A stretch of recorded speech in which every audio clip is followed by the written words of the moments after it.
다 같이 묵상 기도드림으로 주일 오전 예배 시작하겠습니다.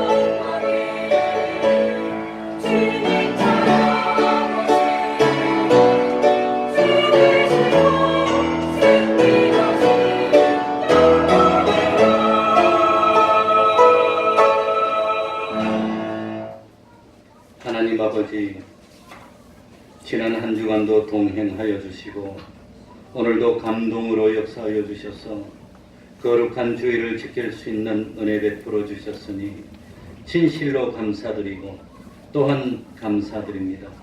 하나님 아버지, 우리가 믿는다고 하지만 우리들의 믿음은 생각으로 끝이 나는 믿음이고 말았습니다. 참으로 그 믿음이 나를 변화시키지 못했고 그 믿음이 내 지식과 내 가치관을 바꾸지 못하는 그런 믿음이었습니다. 하나님 아버지, 믿음이 없음을 불쌍히 여겨주시고 산이라도 옮길 수 있는 생명 있는 큰 믿음, 산 믿음을 가지는 저희들이 되게 하여 주옵소서. 그리하여서 참으로 하나님이 함께하여 주시는 역사를 체험하게 하여 주시고 주님이 우리에게 주신 그 무한하신 사랑을 깨닫는 저희들 되게 하여 주옵소서. 우리 나를 위하여 주님이 얼마나 희생하셨고 얼마나 낮아지셨고 얼마나 고통당하였어 참 내가 하나님의 사람이 되었는지 하나님의 백성이 되었는지 온전히 깨닫도록 하여 주시고 주님이 주신 그 소망의 영원함을 깨달아서 장차 우리가 가서 살 하늘나라의 그 소망을 간직하고 참 그 소망이 있기 때문에 세상의 어려움도 힘든 것도 능히 극복하고 믿음으로 승리할 수 있는 저희들이 될 수 있도록 하여 주옵소서. 하나님 아버지, 때를 얻든지 못 얻든지 참 주님의 말씀을 전파하고 참 주님이 나를 보았으면 아버지를 보았거늘 이라고 말씀하신 대로 참 우리들의 삶을 통해서 우리들의 한마디 한마디 언어를 통해서 주님의 사랑을 증거하고 주님의 참 그 사랑을 나타낼 수 있는 그런 빛과 소금이 되는 저희들이 다 될 수 있도록 은혜 베풀어 주옵소서. 주님의 지체된 우리 태평동 교회가 참으로 든든히 서가는 교회 되게 해주시고 날이 갈수록 발전하고 성장하고 부흥하는 교회 될 수 있도록 하여 주시고 하나님이 함께하여 주심을 체험하고 감사할 수 있는 많은 믿음의 체험들이 나올 수 있도록 은혜 베풀어 주옵소서. 말없이 충성하는 종들, 세상의 좋은 것으로 신령한 것으로 충만히 채워 주옵소서. 주님의 이름으로 모인 곳곳마다 하나님의 은총이 함께하여 주시기를 바라며 예수님 이름으로 기도하옵나이다. 아멘. 다 같이 자리에서 일어나셔서 찬송가 16장 찬송 올리겠습니다.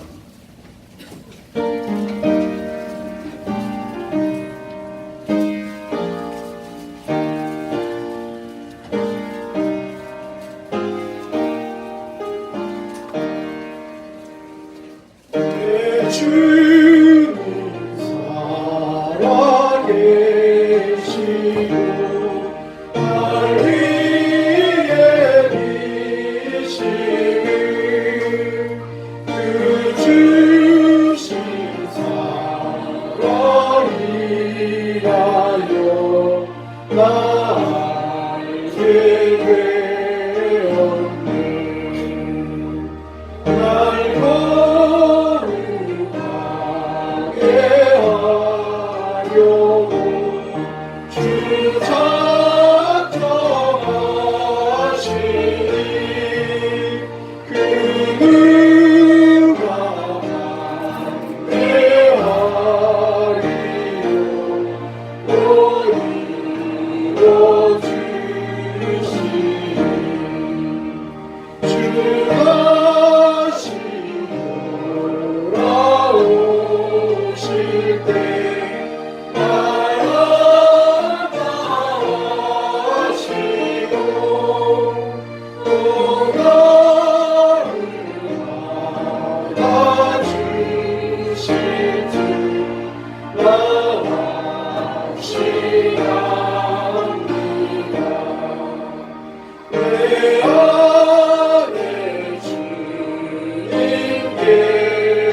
이름으로 신앙 고백하겠습니다. 전능하사 천지를 만드신 하나님 아버지를 내가 믿사오며 그 외아들 우리 주 예수 그리스도를 믿사오니 이는 성령으로 잉태하사 동정녀 마리아에게 나시고 본디오 빌라도에게 고난을 받으사 십자가에 못 박혀 죽으시고 장사한 지 사흘 만에 죽은 자 가운데서 다시 살아나시며 하늘에 오르사 전능하신 하나님 우편에 앉아 계시다가 저리로서 산자와 죽은 자를 심판하러 오시리라. 성령을 믿사오며 거룩한 공예와 성도가 서로 교통하는 것과 죄를 사하여 주시는 것과 몸이 다시 사는 것과 영원히 사는 것을 믿사옵나이다. 아멘. 자리에 앉으셔서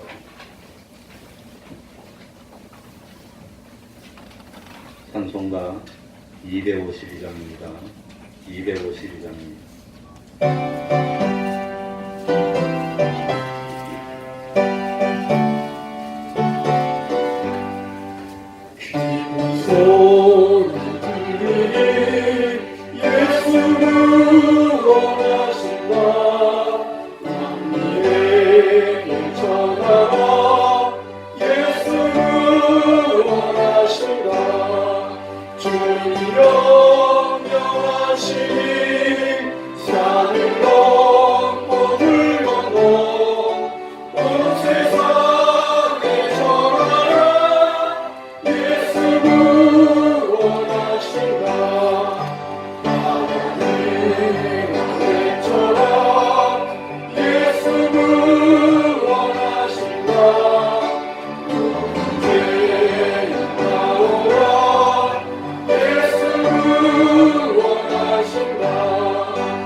이 시간에는 교동문 44번입니다. 예배 순서 뒤쪽에 되어 있습니다. 교동문 44번을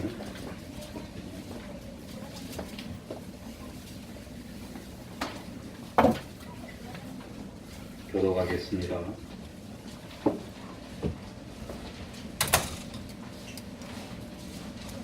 교동문 44번입니다.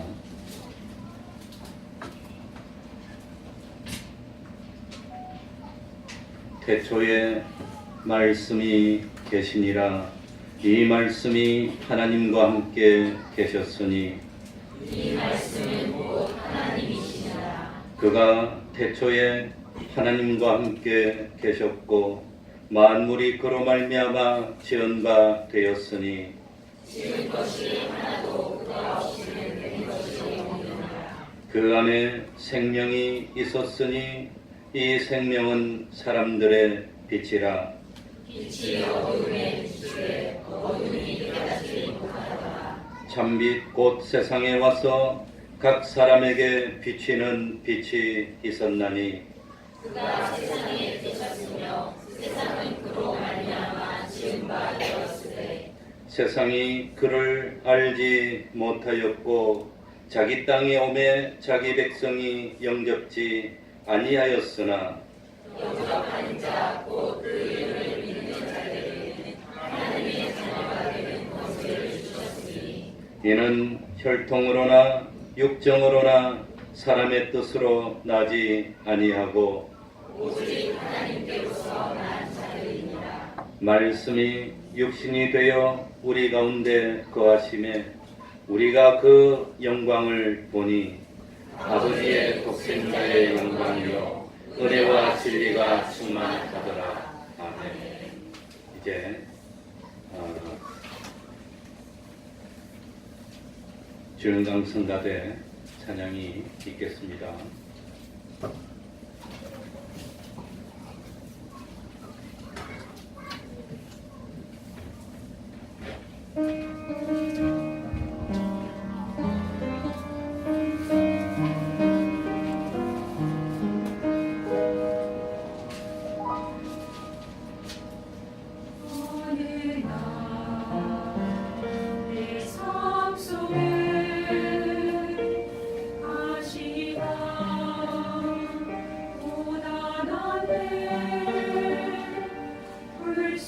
내 삶에 찾아온 것이니 나를 찌르고 또 넘어지게 해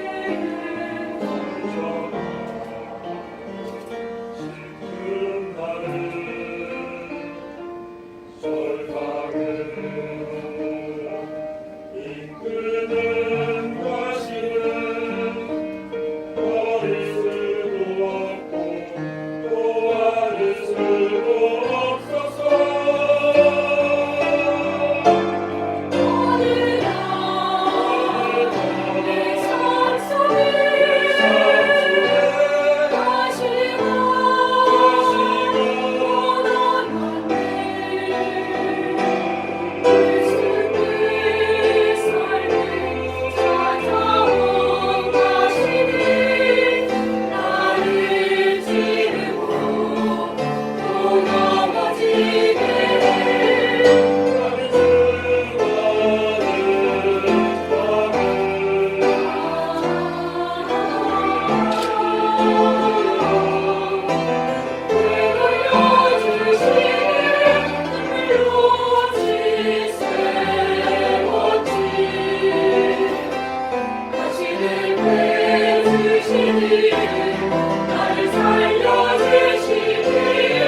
이 시간에는 조춘상 집사님 예배를 위해서 기도해 주시겠습니다. 다 같이 기도드리겠습니다.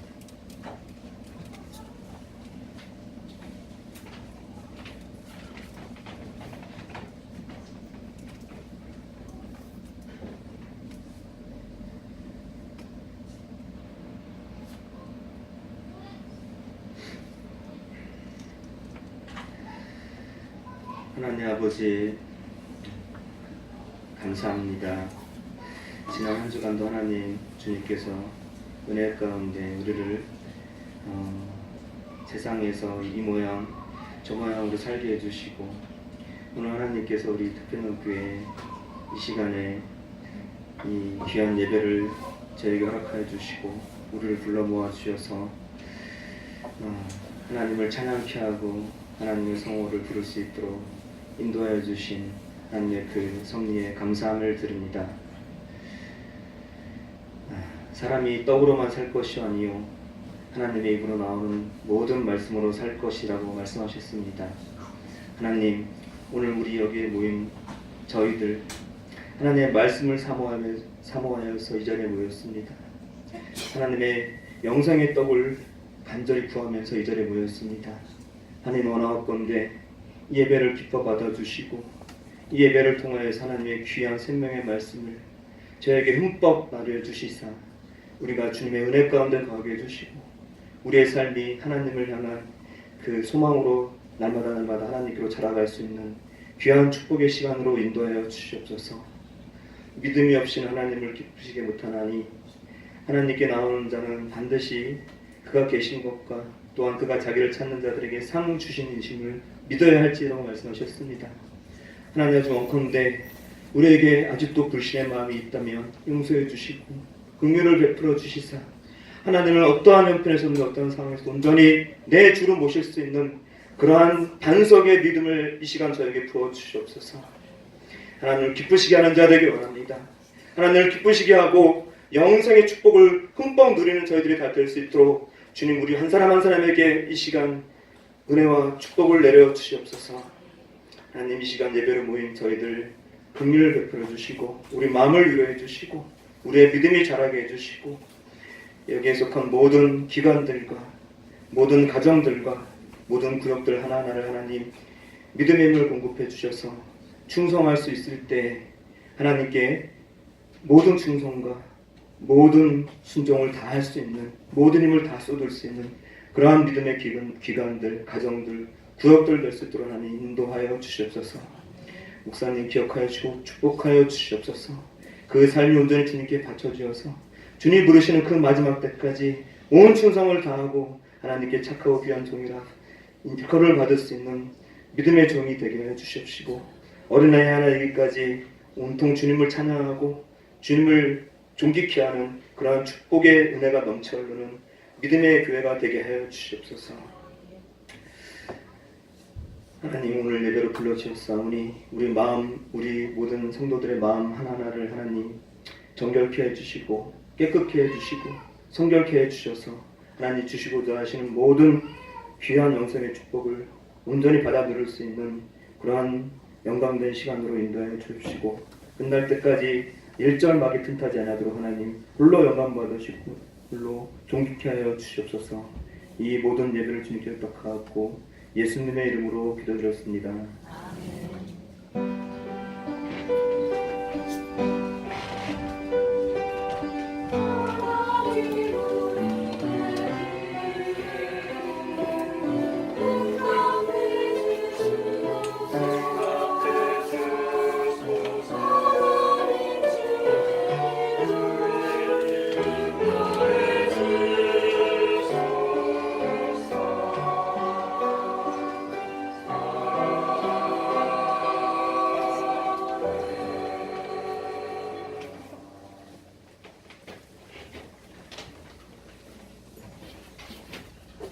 하나님의 말씀 신약 성경입니다. 디모데후서 4장 1절입니다. 디모데후서 4장 1절과 2절을 제가 읽겠습니다. 신약 성경 346쪽이 되겠습니다. 346쪽입니다. 디모데후서 4장 1절입니다.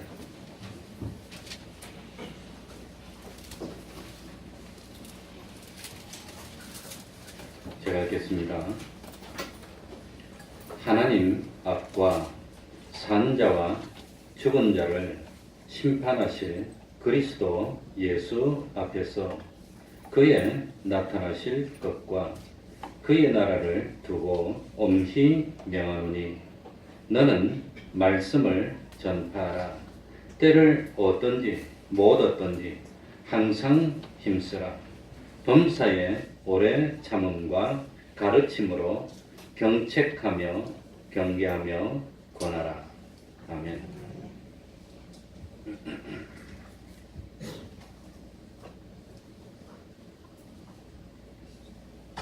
오늘 읽은 말씀은 하나님의 백성된 우리가 해야 될 지상 과제가 무엇인지를 일깨워주고 있는 말씀입니다. 먼저 2절을 다시 보면은 너는 말씀을 뭐하라 그랬지요? 전파하라. 때를 얻든지 못 얻든지 항상 뭐해라 그랬지요? 힘쓰라. 그러니까 우리들이 참 항상 힘써야 되는 것이 그게 말씀을 뭐하는 것입니까? 전파하는 것이라고 하는 겁니다. 그리고 말씀을 전파하면서 힘써야 되는 내용을 구체적으로 하나씩 가르쳐 준 것이 범사에 오래 참음과 가르침으로 경책하며 경계하며 권하라 그랬습니다. 그런 하나님의 감동을 받은 사도 바울이 믿음의 아들인 디모데에게 당부하고 명령하는 겁니다. 그런데 사도 바울이 지금 디모데에게 하고 있는 것은 말하고 있는 것은 개인적인 사사로운 부탁이 아니었다고 하는 겁니다. 얼마나 심각한 명령인지 1절을 보면 하나님 앞에서 누구 앞에서지요? 지금 하나님이 보고 계신데 하나님이 함께하게 계신데 하나님 앞에서 산 자와 죽은 자를 심판하실 그리스도 예수 앞에서 하나님 앞뿐만 아니라 심판주가 되시는 예수 앞에서 이 말씀을 하는 거라고 하는 겁니다. 그리고 그의 나타나실 것과 그의 나라를 두고 엄히 뭐하노니 명하노니 말씀을 전파하고 말씀 전파에 힘쓰는 것은 권면입니까? 부탁입니까? 아니면 명하노니 명령입니까? 명령이라고 하는 겁니다. 명령 불복종 뭐지요? 이겁니다. 우리 대한민국은 특별히 지구상에서 남자는 다 군대 갔다 오기 때문에 명령은 그건 안 들으면 그건 안 되는 겁니다. 명령입니다. 그러니까 이걸 우리는 뭐라고 하느냐면 지상명령이라고 하는 겁니다. 뭐라고 하죠? 우리 다 같이 한번 해봅시다. 뭐라고요? 이 지상명령입니다. 이거는 우리 제1되는 명령이라고 하는 겁니다. 우리 1153조 구약의 1153쪽 에스겔 3장 17절부터 19절을 한번 읽어보겠습니다. 구약성경 1153쪽이 되겠습니다. 이럴 때 그냥 찾은 시간도 없이 그냥 착 한 번씩 떼어줘야 되는데 우리가 아직 그게 안 되어 있습니다. 제가 읽어보겠습니다. 에스겔 3장 17절부터 19절입니다. 지상명령이 얼마나 중요한 것인지를 가르쳐주고 있는 내용이 되겠습니다. 1153쪽입니다. 인자야, 내가 너를 이스라엘 족속에 무엇으로 세웠노니? 파수꾼으로 세웠으니 너는 내 입의 말을 듣고 나를 모하여 하나님을 대신하여 그들을 깨우치라. 가령 내가 악인에게 말하기를 너는 꼭 반드시 죽으리라 할 때에 네가 깨우치지 아니하거나 말로 악인에게 일러서 그 악한 길을 떠나 생명을 구원케 하지 아니하면 그 악인은 그 죄악 중에서 죽으려니와 내가 그 핏값을 그 악인이 죽은 그 대가를 내 손에서 찾을 것이고 내가 악인을 깨우치되 그가 그 악한 마음과 악한 행동에서 돌이키지 아니하면 그는 그 죄악 중에서 죽으려니와 너는 네 생명을 보존하리라. 그러니까 우리 주변에 우리 이웃에 하나님을 알지 못하고 만홀히 여기는 사람들이 있습니다. 그래서 내가 그 사람에게 복음을 전했습니다. 예수를 믿고 회개하고 구원 얻으시기 바랍니다. 교회 나오세요 하고 전했는데 그런데도 끝까지 안 믿고 죽었습니다. 그러면 우리는 그 영혼에 대한 책임을 지지 않아도 괜찮다고 하는 겁니다. 그런데 그 사람이 믿지 않는 것을 분명히 알면서도 우리가 입을 다물고 그 사람에게 복음을 전해주지 않으면 사정이 달라지는 겁니다. 그 사람이 죽기는 죽었습니다. 그런데 하나님은 그 사람은 자기 죄로 죽었지만 그 사람의 핏값을 우리에게 물으시겠다고 하는 겁니다. 마치 우리 손으로 그 사람을 죽인 것처럼 하나님은 그 사람이 죽게 된 책임을 나에게 묻겠다는 겁니다. 너는 평소에는 그렇게 말도 많이 하고 그렇게 혀도 잘 놀리더니 내가 너에게 명령했는데 어떻게 그 사람들에게 한 번도 한마디도 정하지 않고 있다가 멸망하게 내버려 뒀느냐. 하나님이 우리에게 책임을 추궁하신다고 하는 겁니다. 그러니까 너는 말씀을 뭐하라? 두 글자로 뭐였지요? 전파하라는 겁니다. 하나님이 우리에게 주신 명령입니다. 우리는 반드시 이 말씀에 순종해야 되는 겁니다. 저는 처음 예수 믿을 때 이 전도해라 요것만 없으면 예수 믿기가 얼마나 편안하고 신사적으로 잘 믿을 수 있을까 그렇게 생각했습니다. 그게 참 나만 그냥 잘 믿으라면 될 텐데 나는 그냥 마음껏 믿겠는데 나는 내 마음대로 하는데 남한테 가서 전해라 하는 거예요. 얼마나 괴로운지 그냥 얼마나 힘든지 전하려고 하니까. 어느 날 전도사 하겠다고 직장에 사표를 던지고 나왔습니다. 근데 제가 성격이 아주 내성적이었어. 일부러 제가 대학교 1학년 때 1년 동안 연극, 극예술 연구에 들어가가지고 연극하는데 따라다니다가 끝났어요. 사투리 쓴다고 안 배워줘가지고. 그래요. 리딩이라고 하는 거. 각 대본을 가져와갖고 미리 이리 와서 사무실 안에서 돌아가면서 이제 감정을 넣어서 읽는 거 그거 가지고 연습하는 거예요. 근데 난 경상도 액센트가 지금 30-40년 지나도 요 정도인데 옛날에는 굉장히 유별나가지고 그건 안 되겠다. 그래가지고 신나게 따라다니다가 그래도 성격을 바꾸려고 노력을 많이 했잖아요. 남 앞에 와가지고 일어나는 거. 말씀 전하는 게 안 쉬우니까 목사님이 절개이고 제가 그 전도사던 데가 청량리고 홍동가 옆인데 굴다리가 있어요. 그 굴다리 옆으로 데려가더니 전도지만큼 주고 전해라고 하더라고요. 내가 얼마나 열심히 전했나. 그러니까 됐다 그랬어요. 예, 우리 목사님도 저처럼 제가 있을 때 전도사 될 때 목사님 저처럼 내성적이 있을게 나보다 더 한 분이라고 그래요. 근데 한 번은 감동이 돼가지고 서울 저 파고다 공원 안에 가고 예수 믿고 천당 갑시다 그랬답니다. 그랬더니 옆에 있는 사람 보고 여보게 성경에는 천당이라는 말이 안 나오네 그러더라고요. 지금도 잊을 수가 없습니다. 천당은 없고 하늘나라는 있습니다. 그래, 복음서의 결론이 뭡니까? 복음을 전하라는 겁니다. 마태복음 28장에도 아버지와 아들과 성령의 이름으로 세례를 주고 내가 너희에게 분부한 것을 지켜 가르쳐라고 지키게 하라.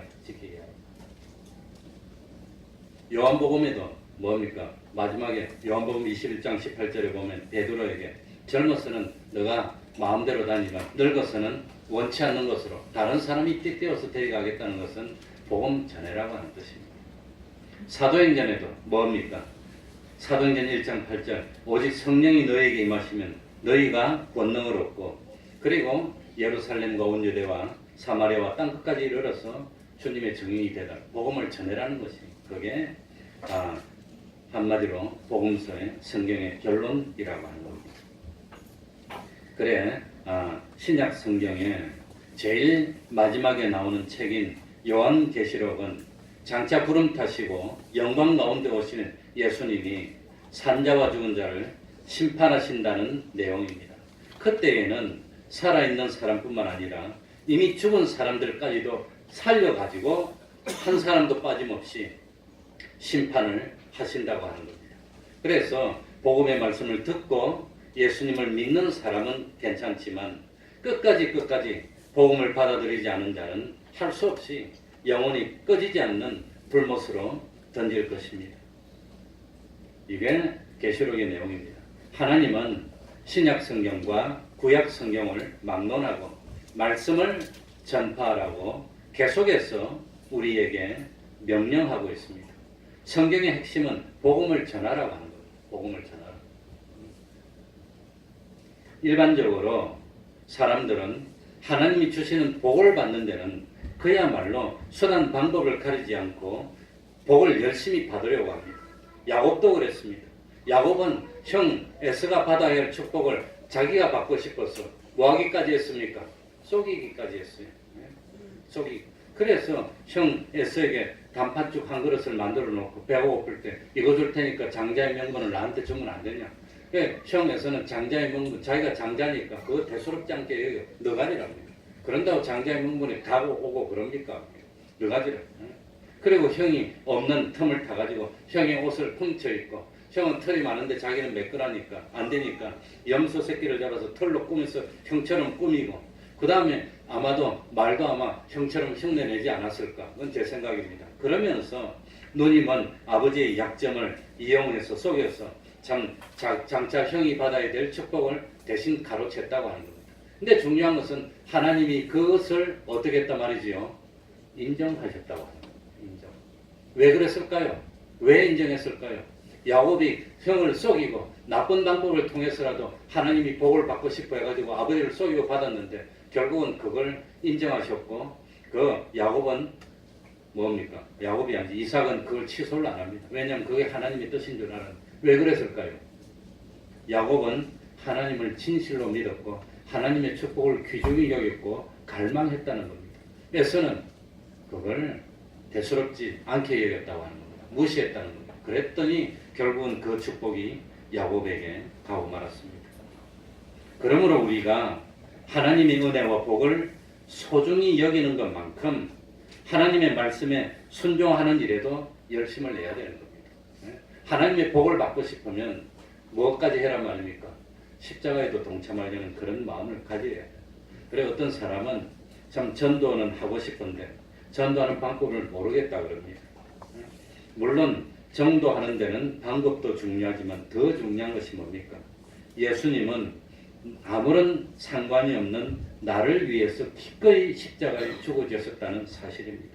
나는 예수님을 믿음으로 내 죄를 참 온전히 다 용서받았다는 게 얼마나 대단한 일입니까? 나는 하나님의 자녀가 될 자격도 없고 참 하나님의 자녀가 될 어떤 실력을 갖추지 못했음에도 불구하고 믿음으로 하나님 나라의 백성이 됐다는 게 얼마나 대단한 일입니까? 이 구원에 대한 감격이 있어야 됩니다. 그래서 전도하지 않고는 견딜 수 없는 그 뜨거운 열정을 가져야 된다고 하는 겁니다.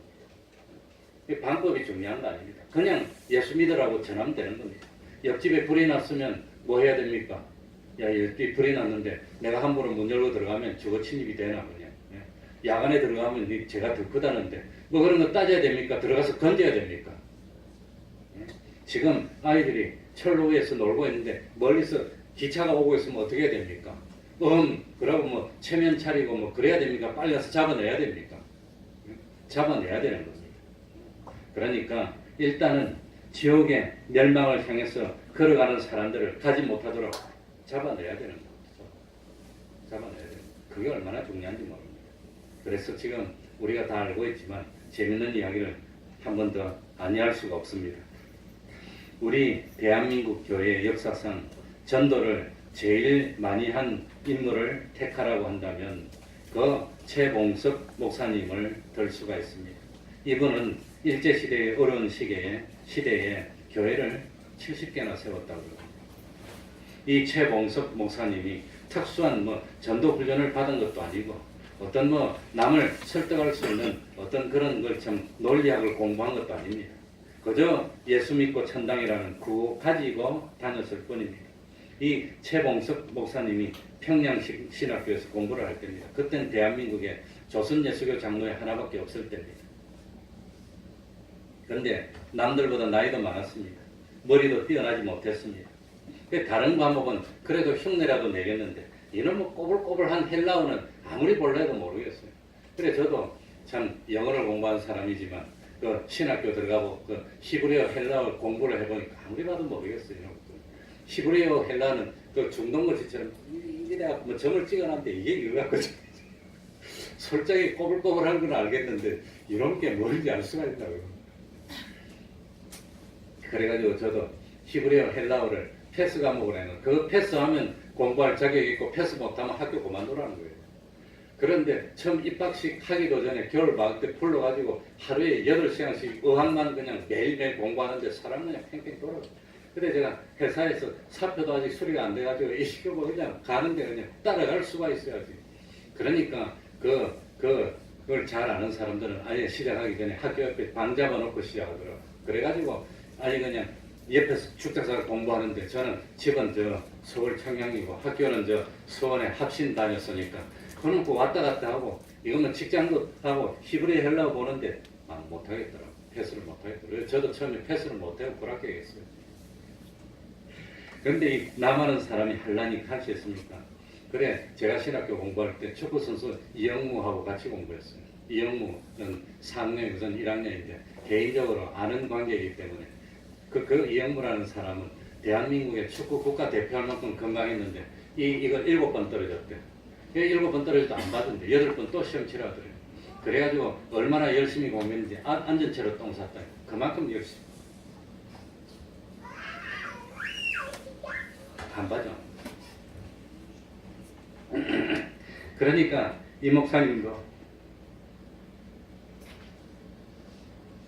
이해가 합니다. 제가 이거 뭐 딱 보니까 돼야지 이거. 그러니까 한 번 떨어지고 2번 떨어지고 제가 다닐 때도 지금 모르겠어요. 그때도 합신이 그랬어요. 그래가지고 한 7번 떨어지고 마지막에 기회를 한 번 더 줬어.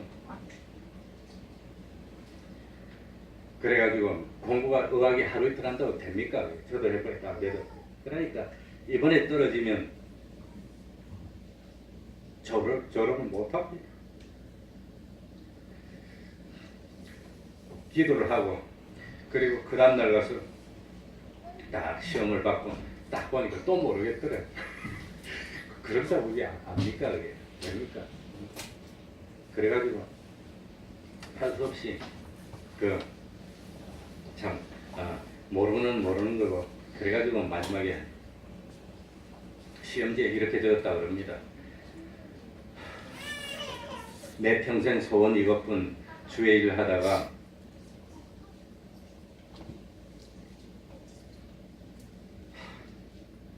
이 세상 이별하는 날 주 앞에 가리라 이렇게 적어놓고 나왔답니다. 그러니까 실제로 교수회의가 열렸답니다. 이걸 합격시키고 패스시켜야 됩니까? 안 됩니까? 원칙주의자들은 안 된다. 원칙은 원칙이다. 이건 안 된다. 그런데 또 원칙주의가 아니고 또 참 은혜주의자들은 암만 그래도 참 이렇게 하는데 이 사람이 참 머리가 좀 나이가 들어서 못 따라가서 그렇지. 그렇다고 해서 뭐 복음을 전할 자격이 없는 거냐. 이래가지고 경론이 벌어졌는데 이 사람 한 사람만 예외로 통과시켜주게 됐다. 그 이유는 절대 안 되고 예외로.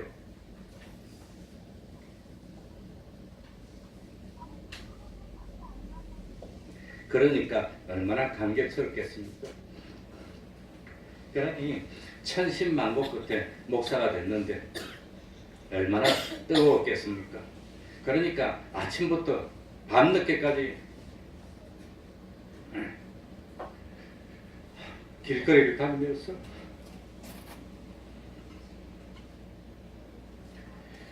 예수 천당 불신 지옥을 외쳤다고 합니다.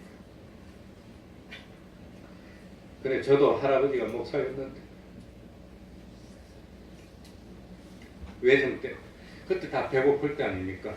배고플 때인데 목사는 완전 거지지 뭐 그게 뭐 사람 사는 겁니까? 그래가지고 황해도 신천에서 처음에 목사 전도사가 되니까 고향 마을로 보내더라고요. 황해도 신천이 우리 할아버지가 어릴 때 크던 고향인데 거기 또 가가지고 갈 데가 있습니까? 아는 사람이 있습니까? 그러니까 참 옛날에 마을에 가면 다 무슨 나무가 있죠? 무당나무 이런 큰 나무 있잖아요. 그 나무 앞에 놔두고 자식 쭉 놔두고 이 사과상자 하나 놔두고 어쩝니까? 그냥 길거리에서 잘 때도 없고 오라는 데도 없고 자식들을 향해서 설교를 하고 예를 드렸답니다. 한 3일 하니까 이장이 자기 집으로 들어와서 하라 그러더랍니다. 그래가지고 교회를 개척했다 그래요. 그래 교회를 개척해가지고 교회를 세우고 가다가 나중에는 군산에 가서 교회를 만든데 그 교회가 지금도 가보니까 있더랍니다. 외전 때 신사로 쓰던 걸 할아버지가 미군정 찾아가서 교회로 할 테니까 달라 그래서 줘서 거기서 교회를 예배를 드렸는데 얼마나 배고픕니까? 누가 있습니까? 근데 옆에 참 식당 하는 사람이 교회를 나오면서 집사님이 됐는데 그 식당에 가면 일본 사람들이 먹고 나면 밥이 있으니까 배고프니까 뭐 얻어먹으려고 아들이 가면은 야야 먹어라 먹어라 그러면 먹다가 그 주인이 오면 온다 숨으라 그러면 구석에 믿고 숨고 그러면서 배고픈데 밥을 얻어먹고 그런 이야기를 하더라고요. 그래서 우리 그 아버지 형제는 다 도망가가지고 한 명도 목사가 없습니다. 손자가 목사가 됐어요. 그래 최봉성 목사님도 감동이 되니까 한 번은 평양에 있는 수문동 거리에서 예수천당 불신지옥을 외치면서 전했습니다. 순사가 달려서 시끄럽다고 조용해라고 막보통 쳤습니다. 그러니까 이 최 목사님이 여보시오 지금 나만 떠들고 있어. 저기 다니는 자동차들도 빵빵거리는데 나보다 더 크게 떠드는데 왜 자동차는 놔두시오 그랬답니다. 그러니까 자동차는 사람이 치이면 죽으니까 조심하라고 빵빵거리는 거지 당신하고 달라 그랬답니다. 그러니까 나도 가만히 놔두면 사람이 지옥에 가서 죽을까봐 조심해서 빨리 예수 믿고 구원받으라고 외치는 거지. 그러니까 업무방해죄로 잡아가 버렸답니다. 옛날엔 잡아가면 또 몽둥이를 팼대 그냥. 그래가지고 순사가 화가 나서 매질을 하니까 한 대 맞으면 예수라 그러고 또 한 대 맞으면 천당이라 그러고 예수 천당 그러니까 듣기 싫어 다른 사람 맞으면 빡빡 그러고 그냥 죽겠다고 그러는데 왜 당신은 맞을 때마다 예수 천당 하냐고 그랬더니 이 목사님이 참 그래 대답했답니다. 지금 내 속에는 예수님으로 가득 차 있었어.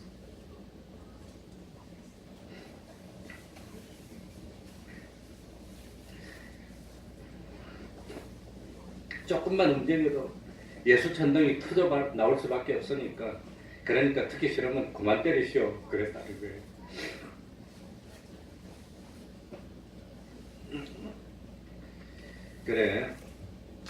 그래서 우리 최봉석 목사님을 최건능 목사님으로 부르기 시작했다고 합니다. 그래 저도 전도하는 것만 아니면 예수 잘 믿을 것 같은데 참 하나님이 우리에게 주신 첫 번째 의무가 복음을 말하는 거지요. 전파하는 겁니다. 그건 예수 믿는 사람의 첫 번째 의무입니다. 그래서 말 잘하는 웅병가가 되라고 하지도 않았고 공부를 많이 해서 학자가 되라고 하지도 않았고 사업을 잘해서 참 이 사업가가 되라고도 하지 않았고 땅끝까지 이르러서 뭐가 되라고 그랬지요? 정인이 되라고 했습니다. 정인이 하는 일이 뭡니까? 자기가 눈으로 본 거, 예수님의 제자들이 실제로 눈으로 봤기 때문에 참 죽은 줄 알았는데 살아난 걸 그걸 봤기 때문에 그 감격에 잊지 못해서 그 감격을 그대로 우리 예수님이 우리 눈으로 봤는데 정말로 사형 집행을 당해서 십자가에 죽었는데 근데 다시 살아나더라. 그래서 내가 예수를 믿게 됐다는 걸 뭐 해라 말입니까? 전해달라는 겁니다. 너들이 눈으로 보지 않았느냐? 귀로 듣지 않았느냐? 와가지고 옆구리에 창으로 만져보지 않았느냐? 그거 전해라고 하는 겁니다. 어떤 사람이 병이 들어서 갑자기 아파서 죽어가게 됐습니다. 다행스럽게 약국에 가서 약을 사 먹기만 하면 살 수 있는 병이었습니다. 그래가지고 돈을 모아가지고 약국에 가서 약을 사오라고 심부름을 보냈습니다. 그런데 심부름 간 사람이 자기 개인 볼일 다 보다가 나중에 생각이 나서 약 사왔더니 벌써 죽어버리고 없었다면 그건 얼마나 비난을 받겠습니까? 얼마나 애쓰간 일입니까? 그러니까 복음을 전하는 데에는 뭐가 없이 때를 어떤지 못 어떤지 항상 뭐해라 말입니까? 전파라고 하는 겁니다. 항상. 그러니까 하나님은 우리가 복음을 전하지 않아서 멸망으로 간 사람들의 핏값을 우리에게 요구하시겠다고 했습니다.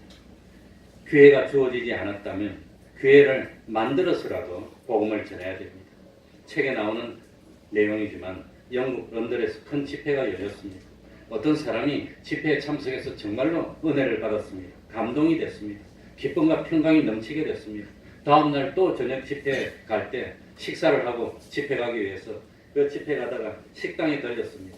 그 기쁨이 넘쳐 있는데 어떤 웨이터가 서빙을 하는데 이 웨이터 얼굴에 보니까 수심이 가득 찼어. 그래가지고 이 사람이 예수를 안 믿어서 그런가 보다. 예수를 전해야 되겠다 싶어서 불렀습니다. 웨이터하고 불렀습니다. 그랬더니 주변에 있는 사람들이 놀라서 다 쳐다봤어. 부끄러웠어. 그러니까 웨이터를 불러놓고 말을 못하고 보험 못 전하고 그냥 우물쭈물하고 보냈습니다. 그게 마음이 참 찜찜했습니다. 그날 참 그 집회에 참석했는데 내도록 신경이 쓰였습니다. 그래가지고 다시 그 음식점에 와가지고 복음을 전하려고 성경책도 하나 사고 마음의 각오도 하고 준비를 하고 그래가지고 그 음식점에 다시 와서 앉았는데 시끌시끌하고 웅성웅성했어요. 그래가지고 주인을 불러서 아까 그 웨이터에게 내가 복음을 전하지 못해서 복음을 전하려고 다시 왔는데 어디 있냐 그러니까 그 주인이 하는 말이 안타깝게 한 발 늦었다고. 아빠